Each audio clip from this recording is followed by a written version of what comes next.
কারো কাছ থেকে কোনো কিছু না পেয়ে নিজেকে ভাঙা মানে নিজের প্রতি অন্যায় করা। তাই এক্সপেকটেশন ম্যানেজ করতে পারাটা হচ্ছে আমার জীবনের সবচেয়ে বড় অ্যাচিভমেন্ট। সবাই বলে এক্সপেকটেশন কমাও, কিন্তু কেউ বলে না কীভাবে। যাই হোক, আমার এই ভিডিওতে আজকে আমি সেসব কথাই বলছি যা আমরা মনে করি কিন্তু বলতে পারি না। আসসালামু আলাইকুম, আশা করি সবাই অনেক বেশি ভালো আছেন, সুস্থ আছেন। আলহামদুলিল্লাহ, আমরাও ভালো আছি। আমি সাইমা, সবাইকে আবারও ওয়েলকাম করছি আমার চ্যানেল দ্যাট দেশি সাইমাতে। পৃথিবী যেমনভাবে চেঞ্জ হচ্ছে তেমনভাবে কিন্তু আসলে আমরা মানুষও চেঞ্জ হচ্ছি, মানুষ অবশ্যই বদলায়। আজকাল আসলে কারো আচরণ দেখে না আগের মতো অবাক হই না। হয়তো আগে যা ভেবেছিলাম তা অতটা গভীর ছিল না। এক্সপেকটেশনটা ম্যানেজ করতে পারা আমার ছোট থেকে বড় বেলার এই যে জার্নিটা, এটা সবচেয়ে বড় অ্যাচিভমেন্ট। একসময় খুব অল্পে আমার মন খারাপ হতো। মনে হতো যে এত কিছু করলাম কিন্তু দিন শেষে এরকম প্রতিদান কেন পেলাম। মনে হতো মাত্র সেদিন না সব কিছু ঠিক ছিল, কি এমন হলো যে এখন এমন ডিফারেন্ট আচরণ করছে। মনে হতো আমি কি কোনো ভুল করলাম। সরি বলতে আপত্তি করতাম না সেই ছোটবেলায়, টিনেজ বয়সে বা এখনও, কিন্তু আসলে করেছিটা কি সেটা নিয়ে প্রশ্ন থাকতো সবসময়। আমরা যখন মন থেকে কারোর জন্য কোনো কিছু করি, সেই সেম ট্রিটমেন্টটা আমরা তার থেকেও কিন্তু আশা করি। আর এই আশা করাটা একদম স্বাভাবিক, আবার এই আশা না মেটাটাও কিন্তু একদম স্বাভাবিক। তো এটা বোঝাটা খুব জরুরি। আস্তে আস্তে আসলে আমরা সবাই কিন্তু বুঝতে পারি যে আমি যখন কাউকে ঠিক যেভাবে সম্মান করছি, ভালোবাসছি বা সম্পর্কে টিকিয়ে রাখার আমরা চেষ্টা করছি, এই চেষ্টা সবসময় না দ্বিপাক্ষিক হবে না। মাঝে মাঝে সেটা হয়তো অপরপক্ষের পার্সোনালিটি, মাঝে মাঝে এফোর্টের অভাব। কিন্তু যখন বুঝি যে ব্যাপারটা এফোর্টের অভাব, আমি অ্যাডজাস্ট করে নিই। ব্যাপারটা নিয়ে আমি আর মাথা ঘামাই না, বা আমি আমার পক্ষ থেকে এক্সট্রা এনার্জি আর খরচ করি না। কারণ কিছু কিছু ক্ষেত্রে না মেনে নেওয়াটা হচ্ছে সবচেয়ে বেশি জরুরি। আর হেলদি একটা বাউন্ডারি রাখাটা আমাদের সব সম্পর্কের ক্ষেত্রেই কিন্তু অনেক জরুরি। আর সেই বাউন্ডারি যেন আমরা নিজেরাও ক্রস না করি বা কাউকে করতে না দিই, সেদিকে নজর রাখাটাও দরকার। তারপর আরেকটা জিনিস কি জানেন, আমরা মানুষরা বদলাতে একবারই সময় লাগে না। অনেকের একসময় হয়তো আমাদের সাথে সম্পর্ক রাখাটা দরকার মনে হতো, রাখতো। এখন হয়তো প্রায়োরিটি বদলেছে বা ইচ্ছা বদলেছে, সেখানে কিন্তু আমার বা আপনার কোনো ভূমিকা আছেই, ব্যাপারটা এমনও না। আমরা আসলে মানুষ হিসেবে বদলে গেছি, এরকম করে ভাবি না আর। তাই আমাদের একটা ফলিং আউট হয়েছে। সবারই প্রায়োরিটি বদলায় লাইফে, এক এক সময় মানুষ এক এক রকম জিনিস চায়। তো এই জায়গায় আসলে সবাই সবার জায়গায় কারেক্ট। তার মানে কি এই যে আমি বা আমরা কোনো ভুল করি না? করতেই পারি। তবে যাদের সঙ্গে কোনো ভুল হলে, আমাদের কোনো আচরণে কেউ কষ্ট পেলে, তারা সেটা অ্যাড্রেস না করে সরে যাওয়াটা প্রেফার করে, তাদের ক্ষেত্রে আমার মনে হয় মেনে নেওয়া ভালো যে সেটাই ঠিক কাজ। দেখা গেল যে কোনো ধারণাই আমাদের নেই যে কি করেছি, বা নিশ্চিতভাবেই জানি যে আমরা কিছু করিনি, সেক্ষেত্রে না আমি আর অস্থির হই না। কারণ প্রত্যেকটা মানুষের পার্সপেক্টিভ আলাদা, এক এক রকম মানুষ এক একভাবে জিনিসটা দেখে। তো ভালোটাকে যদি কেউ ভালোভাবে না দেখে খারাপভাবেই দেখতে চায়, তাকে আমি আপনি যতই বুঝাই কোনো লাভ নেই। সো শুধু শুধু আসলে নিজের এনার্জি এই জায়গায় নষ্ট না করাটাই উচিত। তাই মাঝে মাঝে চুপচাপ সরে যাওয়াটাই হচ্ছে একদম সঠিক কাজ। এতে দুই পক্ষেরই শান্তি বজায় থাকে। কিছু মানুষের সঙ্গে না কোনোভাবেই নিজের স্বকীয়তা বজায় রেখে চলা যায় না। তাদের পছন্দ অপছন্দ অনেক তীব্র। পান থেকে চুন খসলে তারা মন বদলে সরে যায়। আগে মনে হতো তাদের মন মতো তাদের সঙ্গে চলবো, কিন্তু পরে দেখলাম যে সেই স্ট্যান্ডার্ডের আসলে কোনো আগামাথা নেই। তাদের আজকে যা ভালো লাগে কালকে তা লাগে না। আর কথায় কথায় আফসোস আর আফসোস।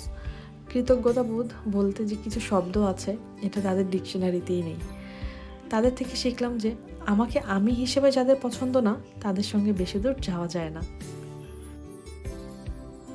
আচ্ছা, অনেকক্ষণ ধরে একটা কাজ করছি, যারা বুঝতে পারছেন না আর কি, আমরা গার্ডেনে একটা দোলনা সেট আপ করার ট্রাই করছি।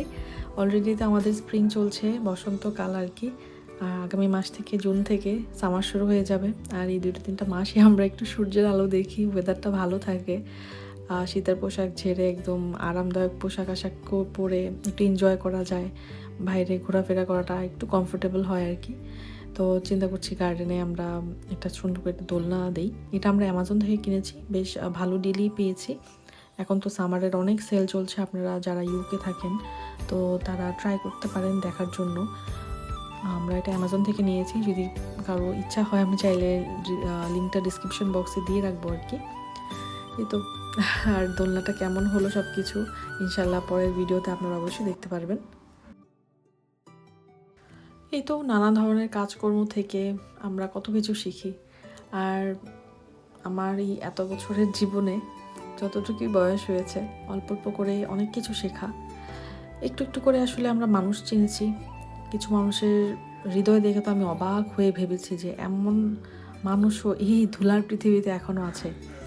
এত ভালো ব্যবহার, এত ভালো আচরণ, এত সুন্দর করে কথা বলা, মানে এগুলো দেখে আসলে শেখার চেষ্টা করি তাদেরকে দেখে, কোনোভাবে তাদের ধারে কাছে যাওয়া যায় কি না। এত অমায়িক, এত ডাউন টু আর্থ মানুষও হয়। আবার দেখেছি প্রচণ্ড স্বার্থপর, ভীষণ চালাক, স্বার্থের প্রয়োজনে অন্যের ক্ষতি করতে দুবার ভাবে না এমন মানুষ। ভীষণ ধাক্কা খেয়েছি, ভাবতেও পারিনি যে কেউ এরকম বাজে আচরণ করতে পারে।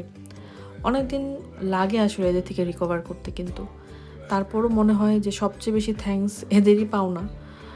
কারণ আমার যে একটা perfect world, perfect family, perfect friendship, এই যে একটা ছোট্ট বাবল আমাদের মনের মধ্যে থাকে, এটা কিন্তু তারা ভেঙে দেয়। রিয়েলিটিটা বুঝতে আসলে তারাই শেখায়।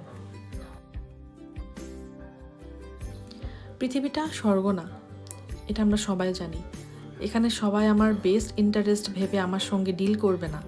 কেউ কেউ কারণে অকারণে শত্রুতা করবে, কেউ তাতে মজা পায় বলে, কেউ স্বার্থর কারণে, এবং এটাই স্বাভাবিক। পৃথিবীতে সবগুলো মানুষ সমান না। সবার ইন্টেনশন আমার জন্য ভালো হবে এটা ভাবাটা আসলেই বোকামি। যারা ভাবে তাদের জন্য মায়াই হয়, কারণ পৃথিবীটা আসলেই এত বেশি সহজ না। একই সাথে পৃথিবী কিন্তু নরকও না, সবাই আবার আমার শত্রুও না। কিছু মানুষ পেয়েছি যাদের নিয়ে আমার নিজের ছোট্ট একটা দুনিয়া আমি ক্রিয়েট করেছি।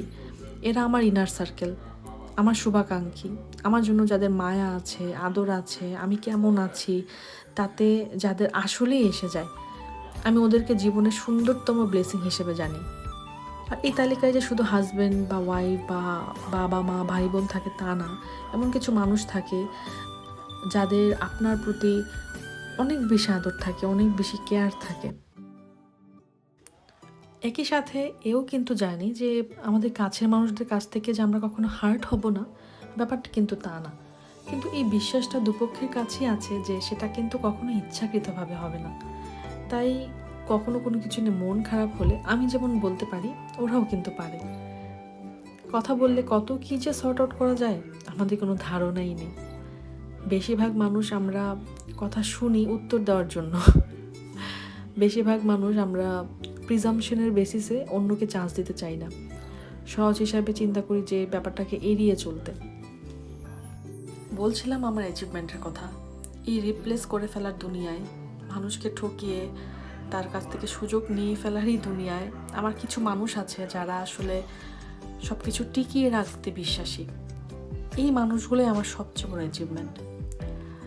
এরা আমার মতো একটা মানুষকে হারিয়ে যাওয়া থেকে বাঁচিয়েছে, পৃথিবীর ফাইনার যে থিংস দেখতে হেল্প করেছে, পৃথিবীটা যে আসলে অনেক ভালো, সবাই যে স্বার্থপর না এটা বুঝতে শিখিয়েছে। আবার এদের উল্টা ধরনের মানুষেরাও কিন্তু আমাদের অন্য ধরনের অ্যাচিভমেন্ট, কারণ তারা আমাদেরকে বাস্তবতা শেখায়, কোনটা জীবনে চাই না সেটা চিনায়, কার থেকে কতদূর আশা করা যাবে সেটা বুঝতে শেখায়, আর সেটা মেনে নিতে শেখাও কিন্তু তাদের থেকেই। জীবনটা ঠিক ঋতুর মতোই বদলায়, কেউ পাশে থাকে, কেউ সরে যায়, কেউ ঠান্ডার সময় উষ্ণতা দেয়, আবার কেউ গরমে একটুখানি বাতাস করবে সেটাতে অনেক কৃপণতা দেখায়। এখন বুঝি সবাই একরকম হবে না, কারো কাছ থেকে যতটা আশা করা যায় ততটা রাখাই ভালো। যাই হোক, হিটারটা কিন্তু গুছিয়ে রাখছি, ফ্যানটা বের করেছি স্টোরেজ থেকে, কারণ গরম আসছে, সময় তো বদলাচ্ছে। আর এই তো জীবনের সবচেয়ে বড় শিক্ষা আমার কাছে এইটাই যে সবাই আমার মতো করে ভাববে না। এটা খুব ছোট একটা লাইন, কিন্তু এটা মেনে নিতে শিখতে আমার অনেক বছর সময় লেগেছে। আর এই প্রত্যাশা কমিয়ে দেওয়া মানে কিন্তু নিরাসক্ত হওয়া না, মানে এই না যে আমি ভালোবাসছি না বা কাউকে গুরুত্ব দিই না, বরং এর মানে হলো আমি এখন বুঝে গিয়েছি যে কার থেকে কেমন আচরণ আশা করা যায়। কিছু মানুষ থাকবে যারা আপনাকে রিপ্লেস করে ফেলার মধ্যেই বিশ্বাসী, আবার কিছু মানুষ থাকবে যারা সব কিছু টিকিয়ে রাখতে জানে, যারা কথা বলে, বোঝে, চেষ্টা করে। এই মানুষগুলোর জন্যই কিন্তু এখনও বিশ্বাস করতে পারি সব সম্পর্ক ফেলে দেওয়ার জন্য না, কিছু সম্পর্ক টিকিয়ে রাখার মতোই দামি। জীবনটা আসলেই শেখার জায়গা। কিছু মানুষ শিখিয়ে দেয় আমরা কি চাই, আবার কিছু মানুষ শিখিয়ে দেয় কি চাওয়া উচিত না। তাই কে কি ভাবলো এসব নিয়ে না ভাবি না। কিন্তু যাদের নিয়ে ভাবি, যারা আমার খুবই ক্লোজ, তাদের জন্য মনটা আগের মতোই নরম আছে। তাদের জন্য 100% আন্তরিকতা দিয়ে করে যাচ্ছি, করে যাবো ইনশাল্লাহ। এই ইউটিউব চ্যানেলটা আমার খুবই পছন্দের একটা জায়গা।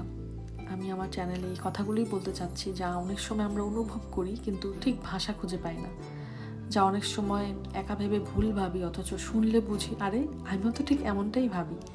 তাই যদি এই কথাগুলোর কোনোটা আপনাদের নিজের মনে হয়, যদি আপনারা এই যাত্রার মধ্যে দিয়ে যাচ্ছেন বা গিয়েছেন, চাইলে আমার চ্যানেলের সাথে থাকতে পারেন, চাইলে আমার চ্যানেলটা সাবস্ক্রাইবও করে রাখতে পারেন যদি বেশি ভালো লেগে যায়। আমি চেষ্টা করব এমন কথা বলার যা শুধু বলার নয়, শোনার মতো, অনুভব করার মতো। কমেন্টে কিন্তু আপনারা আপনাদের নিজেদের অভিজ্ঞতার কথা লিখতে পারেন। হয়তো আপনারা আমার থেকে এক ধাপ এগিয়ে, হয়তো এখনও পথের মাঝে আছেন, বা যেখানেই থাকেন আপনি কিন্তু একা না। আসলে আমরা কেউই একা না। সবশেষে একটা কথাই বলতে চাই, আমাদের মধ্যে যেটুকু ভালো আছে সেইটুকু আঁকড়ে ধরাই আমাদের আসল কাজ। বাকি সব আসবে, যাবে, বদলাবে, কিন্তু আমরা যেন নিজের প্রতি ঠিক থাকি। এই কথাগুলোর কোনোটা যদি আপনার সাথে রিলেট করে, তাহলে কিন্তু আমার চ্যানেলটা সাবস্ক্রাইব করে আমার সাথে থাকতে পারেন। ফেসবুক থেকে দেখলে আমার চ্যানেলটা বা পেজটা ফলো দিয়ে রাখতে পারেন। আর যদি কখনো মনে হয় আজকের কথাগুলো কারো দরকার হতে পারে, তাহলে শেয়ারও করতে পারেন কারোর সাথে। তো এই পর্যন্ত থাক আজ। সবাই অনেক বেশি ভালো থাকবেন, নিজেকে কখনো ছোট মনে করবেন না। যারা বোঝে না তারা তো থাকবেই, তবে যারা বোঝে তাদের পাশে থাকাটাই জীবনের আসল শান্তি। সবাই অনেক বেশি ভালো থাকবেন, সুস্থ থাকবেন। দেখা হবে নেক্সট ভিডিওতে। সামনে ঈদ আসছে, ঈদ নিয়ে ইনশাল্লাহ নতুন ভিডিও করার অবশ্যই ট্রাই করব। যদিও আমাদের এখানে ফ্যামিলি মেম্বার তো বেশি নাই, বন্ধুবান্ধব নিয়ে আমরা খুব মজা করে ঈদ সেলিব্রেট করি। তো আপনাদের সাথে তো অবশ্যই শেয়ার করব। ততদিন পর্যন্ত সাথেই থাকবেন। দেখা হবে নেক্সট ভিডিওতে। আর কোনো ভিডিও যদি স্পেশালি দেখতে চান বলতে পারেন, চেষ্টা করবো আপনাদের জন্য তৈরি করার জন্য। দেখা হবে নেক্সট ভিডিওতে। আল্লাহ হাফেজ, আসসালামু আলাইকুম।